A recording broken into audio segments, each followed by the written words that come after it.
33 साल के शुद्धदेव दास की आधी जिंदगी बांग्लादेश में सीताकुंड तटरेखा के पास मछलियां पकड़ते हुए बीती है। लेकिन हाल में उन्होंने समुद्री इकोसिस्टम में एक संकटग्रस्त बदलाव पर गौर किया। पहले काफी ज्यादा मछलियां मिल जाती थीं, बड़ी वाली नाव 2 बार जाल डालने से ही भर जाती थी। अब 20 से 30 जालों में भी उतनी मछलियां नहीं आ पाती। क्या मछुआरे अपना काम छोड़ रहे हैं? हाँ, कई लोग तो कर्ज चुकाने के लिए अपनी जमीन जायदाद बेचकर इलाका ही छोड़ चुके हैं। इसके लिए वो तट के पास तोड़े गए जहाजों को जिम्मेदार मानते हैं, जिससे पानी दूषित हो रहा है। शोध बताता है कि एक विशाल जहाज का 10% हिस्सा एस्बेस्टस, भारी धातुओं, तेल और दूसरे विषैले पदार्थों से बना होता है। यार्डों पर खराब प्रबंधन की वजह से ये चीजें पर्यावरण में मिल जाती हैं।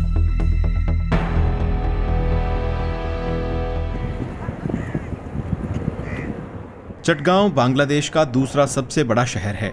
इस बंदरगाह के पूर्वोत्तर हिस्से में 20 किलोमीटर के दायरे में 40 शिप ब्रेकिंग यार्ड बने हैं।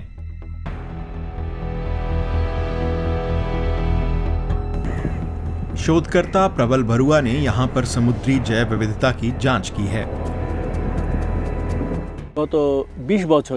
पिछले 20 साल में चटगांव के सीताकुंड तट के मछुआरे मछलियों की 25 प्रजातियों को गंवा चुके हैं।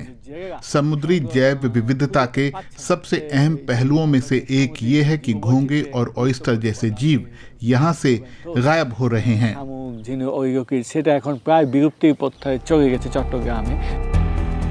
सीताकुंड कस्बे में शिपयार्ड के पास एक मजे हुए शिपब्रेकर अपना अनुभव साझा करना चाहते हैं, लेकिन पहचान छिपाकर।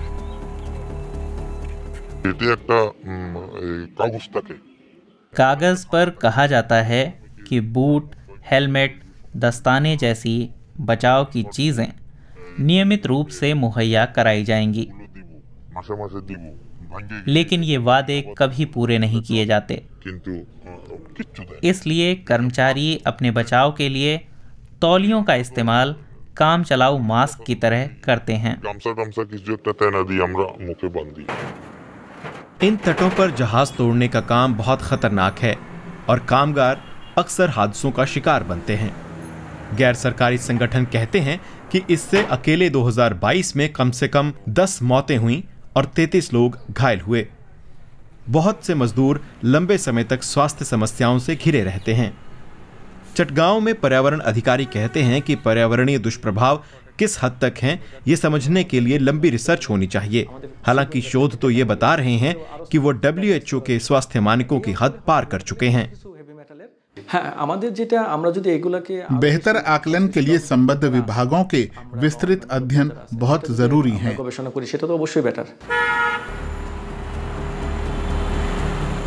जहाज तोड़ने से इंसानी सेहत को होने वाले नुकसान पर सरकार ठीक से ध्यान नहीं दे रही, ऐसा मानना है पर्यावरण वकील और एक्टिविस्ट सैयदा रिजवाना हसन का। दरिद्र মানুষকে আপনি জাহাজ ভাঙা শিল্পে কি দিচ্ছেন? কর্মসংস্থান না, আপনি তাকে অ্যাসবেস্টোসিস ডিজিজ দিচ্ছেন। गरीबी की मार झेल रहे लोगों को शिप ब्रेकिंग इंडस्ट्री रोजगार नहीं दे रही है, बल्कि एस्बेस्टोसिस और कैंसर जैसी बीमारियां दे रही है। पर्यावरण विभाग के निरीक्षण व्यर्थ हैं। वो उपकरणों की कमी का रोना रोते हैं और जहाज को ये कहकर छोड़ देते हैं कि मलबे के अलावा कोई और कूड़ा उसमें नहीं मिला। लेकिन अंतर्राष्ट्रीय और स्थानीय कानूनों के लिहाज से समस्या तो उसी मलबे की है। ऐसे निरीक्षण किसी काम के नहीं हैं। परिदर्शन करा ना करार मध्य आमी तो कोनो तफात देखते पाচ্ছি ना। यूरोपीय संघ के 2013 के शिप ब्रेकिंग रिसाइकलिंग रेगुलेशन के तहत जहाज को इको फ्रेंडली तरीकों से ही तोड़ा जा सकता है। यूरोपीय जहाजों को स्वीकृत यार्डों से बाहर तोड़ने की अनुमति नहीं है। इसके बावजूद ये जहाज अक्सर दक्षिण एशियाई यार्डों में तोड़े जाते हैं। इस तरह थर्ड पार्टी सेल्स और झंडों में बदलाव के जरिए नियम तोड़े मरोड़े जाते हैं। DW को हाल में मिले दस्तावेजों में स्वामित्व की आधी अधूरी जानकारी मिली और कानून पर अमल की चुनौतियां भी सामने आईं। बात यह है कि बहुत सी शिपिंग कंपनियां अमीर देशों में स्थित हैं, जैसे कि यूरोप में, जहां से वो जहाजों को तोड़ने के लिए गैर कानूनी रूप से दक्षिण एशिया रवाना करती हैं। इसके लिए गलत तथ्य दिए जाते हैं, आखिरी गंतव्य को लेकर झूठ बोला जाता है ताकि जहाज पकड़ा ना जाए। इस बारे में पूछे जाने पर यूरोपीय आयोग ने कानून पर और मजबूती से अमल की जरूरत स्वीकार की, लेकिन कहा कि यूरोपीय संघ के कानूनों पर उचित अमल की जिम्मेदारी सदस्य देशों की कानूनी एजेंसियों और अदालतों की है। शिप ब्रेकिंग इंडस्ट्री बांग्लादेश की अर्थव्यवस्था के लिए काफी अहम है। इससे उसे स्टील मिलता है और नौकरियां भी। बांग्लादेश ने सेफ शिप रिसाइकलिंग पर हांगकांग संधि को हाल ही में मंजूरी दी है। ऐसा करने वाला वो दक्षिण एशिया में भारत के बाद दूसरा देश है। सीताकुंड के इस शिपयार्ड में एक कंपनी का दावा है कि वो सारे मानक पूरे करती है। एस्बेस्टस को अलग करने के लिए एक खास मशीन चाहिए जो हमने यूरोप से मंगाई। जब तक सेंट्रल वेस्ट मैनेजमेंट फैसिलिटी नहीं बन जाती, हम अपना सारा वेस्ट प्रोसेस करेंगे और उसे रख लेंगे।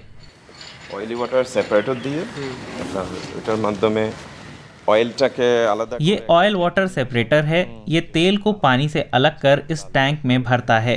पानी समंदर में बहा दिया जाता है। तट पर आ लगे जहाज की आंशिक मदद के लिए शिपयार्ड में कंक्रीट की बनी एक बीचिंग सतह है। उधर ढाका में पर्यावरण activist Syeda Hasan Hong Kong convention के तहत बीचिंग के किसी भी प्रावधान से खुश नहीं हैं। उनके मुताबिक ये ग्रीन वॉशिंग है, यानी सिर्फ दिखावा है। नॉर्वे समेत कई देशों ने बांग्लादेश पर हांगकांग संधि पर दस्तखत करने का दबाव डाला था। उसमें बीचिंग की इजाजत है, लेकिन क्या नॉर्वे अपनी सीमाओं में ऐसा होने देगा? बांग्लादेशी सरकार को यूरोपीय मानकों पर टिके रहना चाहिए। कुछ मामलों में भेदभाव स्वीकार्य नहीं है। स्टैंडर्ड डिफरेंट करते पारेन ना। पुराने जहाजों को रिसाइकल कर कबाड़ में बेचने से बेशक अच्छी आय होगी, लेकिन इसका मतलब दक्षिण एशिया के तटों पर जहाजों की भरमार रहेगी। बांग्लादेश में पर्यावरणीय नुकसानों से वाकई निपटना है तो ठोस अंतर्राष्ट्रीय कानून बहुत जरूरी हैं।